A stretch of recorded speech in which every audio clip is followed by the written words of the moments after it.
Hello, hello, hello, and welcome back.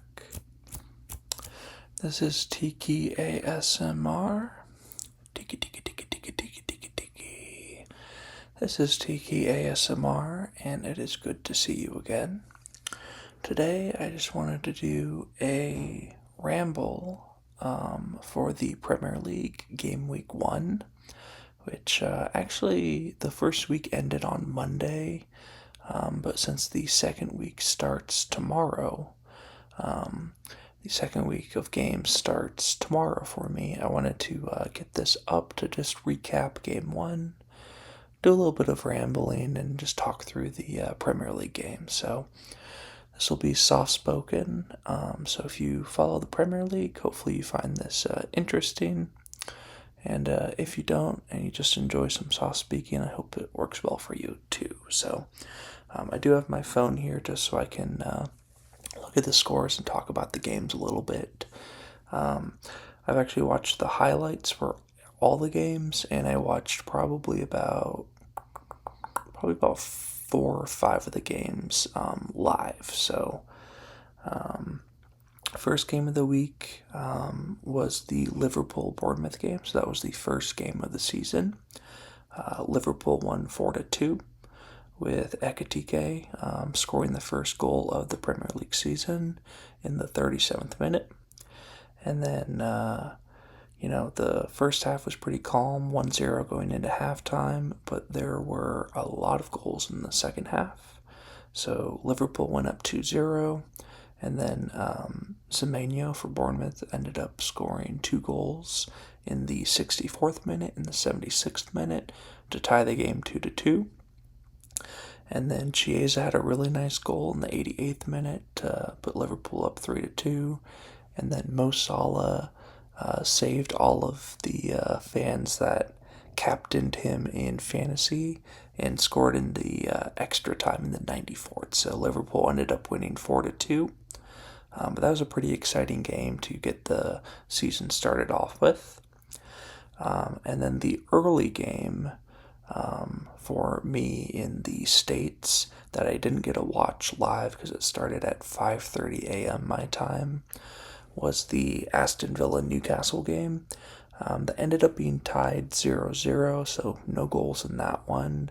But Ezri Konsa did get a red card in the 66th minute, so Aston Villa, pretty nice to get a tie and a result in that game still, considering they were playing down a man for 24 minutes, essentially. 24 plus extra time, so 0-0 there. The Brighton Fulham game was a pretty fun watch. That was another one that I watched live. But for this game, Brighton went up in the 55th minute on a penalty kick, so they led 1-0 for the vast majority of the second half. And then Muniz for Fulham also scored in extra time, and he scored in like the 96th minute, like literally in the closing seconds, right before the game ended. So pretty disappointing result for Brighton, but pretty nice result for Fulham because they essentially stole a point. There's a lot of situations where that ends up being a loss for Fulham, so really good finish by Muniz on that one, and Fulham getting a point on the road is a pretty good result. Let's see. Sunderland West Ham was another one that I was following along with, so I was actually watching Brighton Fulham on the big screen, and then Sunderland and West Ham on my phone, so I was watching both of these at the same time. For those of you that watched my preseason Premier League predictions and Ramble, West Ham is one of the 2 teams that I thought could potentially demote that were in the Premier League last season, and Sunderland definitely played really well. They ended up beating West Ham 3-0, but they scored in the 61st minute, the 73rd minute and then also in extra time. So they really dominated the second half. I saw that the expected goals for both teams, neither team had expected goals above one. So in a way, I guess you can say Sunderland got a little bit lucky in terms of like some really nice finishes or some really lucky goals, but I thought they just played like the better team and the more confident team for the vast majority of the game. And Dan Ballard was really good. I'd say he had one of the best like defensive player game week ones in Premier League history, just based off of points, because he helped keep a clean sheet on defense, and then he scored the second goal off a really nice header, and had a lot of defensive contributions. So Sunderland actually looked really good. I thought they would be the weakest of the promoting teams from Division 2 last year, but they looked really good. So I think that's a good sign for them. And then a bad sign for West Ham that just looked a little bit outmatched in that first game. So other game that was going on that I didn't get to watch because it was going on at the same time was Spurs and Burnley. And I know that Spurs, have tons and tons of injuries right now. So 3-0 win over Burnley is a good result for them too. Richarlison had two really nice goals. The first goal in the 10th minute to put them up 1-0, I thought was a really nice finish. And then in the second half, in the 60th minute, he had like probably will end up being one of the top 5 to 10 goals of the season for sure, if not like top 2 to 3.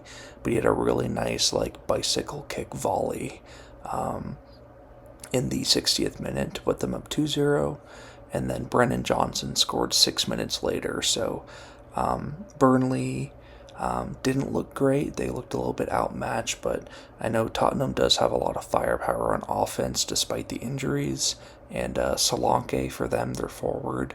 We'll see how the forward situation pans out because Richarlison looked really, really good, and Solanke was supposed to be like the starter who's going to like thrive under the new Tottenham system and the new coach. So we'll see what that looks like. So that was a pretty fun game. And then another one that I was able to watch live was the Man City Wolves game. And that was just a beatdown by Man City. And it was actually interesting because early on in the game, Wolves was kind of controlling the game. They had a lot of chances. They actually scored a goal, but they were offside, so the goal got called back. It wasn't awarded. But for the first 25 minutes of the game, Wolves actually looked like the better team at home. And then Man City did what Man City does. And they just had a really nice couple of connecting passes, and Erling Haaland got an incredibly easy goal right in front of the net, wide open, non-contested. So he scored the first goal, and then Reinders, I believe is how you say his name. He was great all game. He looked really good in the midfield, but he scored just 3 minutes later on a nice 3-on-1 breakaway for Man City. And then in the second half, Erling Haaland added another goal in the 61st minute to go up 3-0. And then Cherki, he's the younger midfielder from France who came on as a substitute, but he also scored in the 81st minute. So 4-0 win for Man City. I thought they looked really good, and was pretty happy with them because I have Haaland and Reinders on my fantasy team. So those were the Saturday games. And then on Sunday, the one game that I watched on this day was the Crystal Palace-Chelsea game. And this one ended up being 0-0 as well. And I watched the whole thing. The Crystal Palace players I thought looked really engaged and really focused. and Eze actually had a free kick goal that was controversially called back. I think a lot of people are saying it's technically the right rule, but the issue is like they almost never call that rule where a player cannot be within 1 meter of the wall. So the players that stand to like try to prevent the ball from being kicked into the far side of the net, so that the goalie can block the other half of the net. The players in the wall, you can't be within 1 meter of them. And then it was funny because, the goal got called back and it was a big controversy. And then everyone online started posting all sorts of videos and pictures of last season where this went uncalled. So, kind of funny there. I do think that Crystal Palace tying on the road against Chelsea is a really good result, because I think Chelsea is probably the fourth best team in the entire league. So Crystal Palace getting a draw on the road against them, I think, is a good result. And then Crystal Palace, I guess, just while we're talking about them, they did also win 1-0 in their qualifier game for the Conference League that they're going to be in. So Mateta had a really good goal in that game. Wasn't able to watch that because I was at work, unfortunately, but watched the highlights for that one and kind of followed the score along there. So that just happened on Thursday, or on Wednesday. No, Thursday. Yeah, today's Thursday. I'm already losing track of my days. But yeah. And then the other game that was going on at the same time as the Crystal Palace game that I didn't get to see was the Nottingham Forest and Brentford game. And Forest looked a lot better in this one, which I don't think was unexpected, just because Brentford, lost the coach that worked really well for them last year. And then both Wissa and Mbeumo, both of their best players from last year didn't suit up in this one because he's now on Manchester United, the other because he's injured and they're looking at potentially selling him as well. So Nottingham Forest, I think, look really good. Chris Wood looks great, the forward for Nottingham Forest.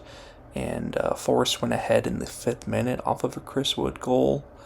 And then in the 42nd minute, right before halftime, they scored another goal to go up 2-0 at halftime.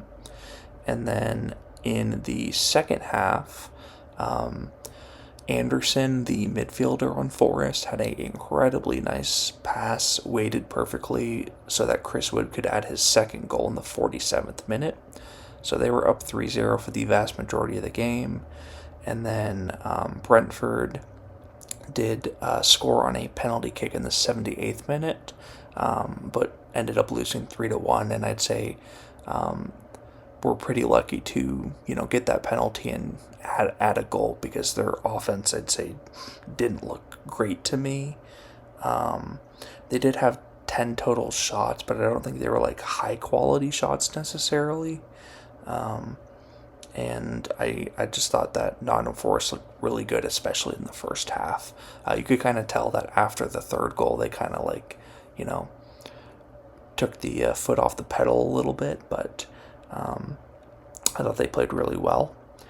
And then the late game on Sunday was Arsenal and Manchester United, and Manchester United actually looked better than I expected. I thought they'd look pretty rusty and pretty outmatched, but outside of a really bad goalkeeper play where the goalie, I know a lot of Manchester United fans, if you're watching this, a lot of the Manchester United fans wanted a different goalie to be brought in during the off-season, because I'd say neither one of their goalies are great, and the first goal felt very preventable, but the goalie didn't punch the ball out. He kind of tapped it with his hand and ended up just getting knocked in by Calafiore, the defender for Arsenal. And then Arsenal just kind of played great defense the rest of the game, had a couple chances but didn't score another goal, so they ended up winning 1-0. Cool. And then the last game of game week 1 was Leeds and Everton. And this is another one that was coming on at 1 p.m. on Monday for me. So I was at work, wasn't able to watch it, but I was following the score.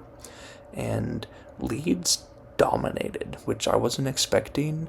I thought Leeds was pretty good and has a chance to stay up, but I thought Everton would look a little bit better. In the first half, Everton had essentially no chances at all to score, and Leeds had like 11 shots in the first half itself. So they had a lot of pressure in the first half. And then in the second half, it felt a little bit more like a back and forth game, but ultimately the Leeds offense just really, really looked good. The expected goals ended up being 2.13 for Leeds and 0.8 for Everton. Leeds had 21 shots in the game. Only 3 of them were on target, so that's where it's like they might be looking at trying to bring in like a better forward to kind of finish these opportunities. But 21 shots is really good. 3 shots on target, not as good, but it's better to have 21 shots than the 7 that Everton had with only 1 shot on target the entire game. And you're not going to win that many games if you only get 1 shot on target. So, and then this one, the 1 goal was another controversial. I'd say the biggest controversies I think of game week 1 was the Eze free kick that was rolled back due to the 1 meter wall rule, and then this one where Tarkowski, the Everton defender, was called for a handball in the box, and a lot of people were saying like he couldn't move his arm out of the way, like, you know, it shouldn't have been rolled a handball. It was deflected and it like hit him like right here. But it's not like his arm was like out or anything. He was like trying to move it and chest the ball, but it ended up hitting his arm, and then VAR ruled it a handball, and Nemeka scored a penalty for Leeds in the 84th, and they ended up protecting that lead the rest of the game. So Leeds won 1-0 against Everton, which is a good result for them. So both Leeds and Sunderland, the 2 of the 3 promoting teams, ended up getting wins in game week 1, which is really good just for momentum purposes. And it's funny because I think of the 3 promoting teams, Burnley is actually the best team of the 3 in my opinion. And they didn't look great in game week 1, but Burnley was also the only team that was playing on the road. So we'll see how they look in the home game when they have their first home game. But those are all of the games for game week 1, and the games for game week 2 start tomorrow, as I mentioned for me. So West Ham will have their first game at home after a disappointing loss against Sunderland, and they'll bring, or Chelsea will be visiting them, so I wouldn't be surprised if West Ham loses this game as well. And they continue to make me look good for my prediction of they might be demoting, but that game happens tomorrow. And then there's a lot of Saturday games. Let's see if there's any good matchups. Man City and Spurs could be pretty fun. Bournemouth Wolves I think will be interesting. I'm actually excited to watch Burnley and Sunderland, the 2 of the promoting teams, because they'll be battling with each other to see who can stay up. Leeds and Arsenal, it'll be interesting to see how Leeds fares against Arsenal, where Arsenal I'd say probably has a top 2 to 3 defense in the Premier League and one of the best goalkeepers as well. So we'll see if Leeds gets off 21 shots again. My guess is probably not. But that'll be interesting. Then on Sunday, Crystal Palace and Nottingham Forest play each other. I think that'll be a pretty good matchup. Everton, Brighton, Fulham, Man United. There's a lot of good matchups. And then on Monday, the late game of the week for game week 2 is Newcastle, Liverpool. And, the Isak news is interesting because if he ends up going to Liverpool before them, I think it'll be a big game just for that. I don't think he'll play regardless, but just the controversy or discussion, debate about Isak for Newcastle, I think would be fun if he ends up either staying or going, or whatever's going to happen with that. But those are the some of the matchups for match week 2, and I will probably talk about those each week and just kind of do like a Premier League ramble for the football games that are happening weekly. So thanks for tuning in. I hope you enjoyed this soft-spoken ramble, and I hope you have a good night and a good rest of your week.